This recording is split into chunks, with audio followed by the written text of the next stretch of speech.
All right, it's Monday, February 24th, just following up on the SPY, where I bought some puts earlier in the session here on this first red bar that was forming. It came down, took out some key inflection point targets. Then I wanted to see what happened. I scaled out and set up no-risk trades. You can see here on the daily chart, it took out the low of the previous day. It came down and then took out this key pivot point right here, and we had a key reference point here of the open of the day and the week here at the red line that we're going to really watch closely here to see what unfolds.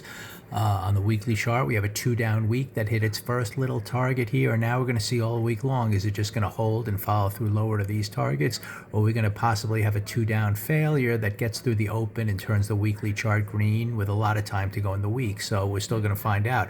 At the moment, in terms of intraday structure, we came down, took out those key areas, we had a pause, we tried again, and then we had a 2-up bar. So for me, that was enough to exit the trade temporarily and continue to watch it.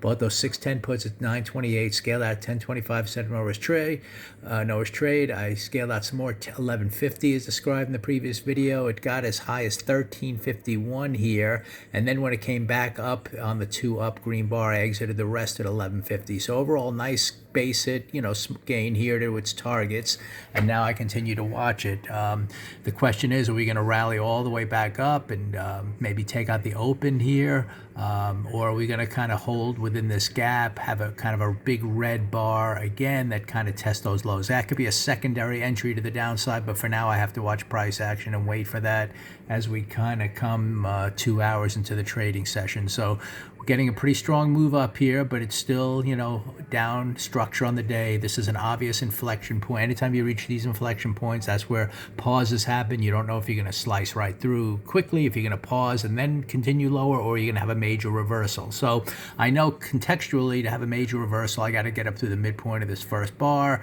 get the open of the week turning green and everything else. So even though this looks like a strong rally here at the moment, it really is just at the moment part of a pause at a key inflection point as far as I'm concerned. But nevertheless, enough where from a trade management standpoint, I got to take small gains. I know I could always re-enter, if we have a big red bar that looks like it's going to follow through and threaten these lows of the day again. We didn't get our 2 pushes down. We tried. We got 1 push down, pause.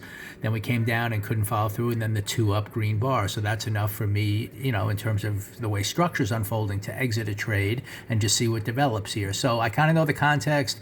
To turn things up, we really got to get through this midpoint of the first bar and the open of the week. Still on the downside here, but at the moment we're getting a little pausing action where you kind of expect it. So that's why you want to enter trades before these targets are hit, kind of watch what happens. But if we can't really rally from here, this is the first day of the week, then we're still possibly on a 2-down week. Could be heading to our next target all the way down there. So interesting, what's going to happen here as the week it goes on. But for now, you're definitely pausing at an area where you kind of expect it to pause. I'm going to watch price action closely here to see if we can't really rally up here and we have some kind of rollover back to the downside, then bets are back on that we're heading lower. So let's just see what develops here for the rest of the morning, for the rest of the day.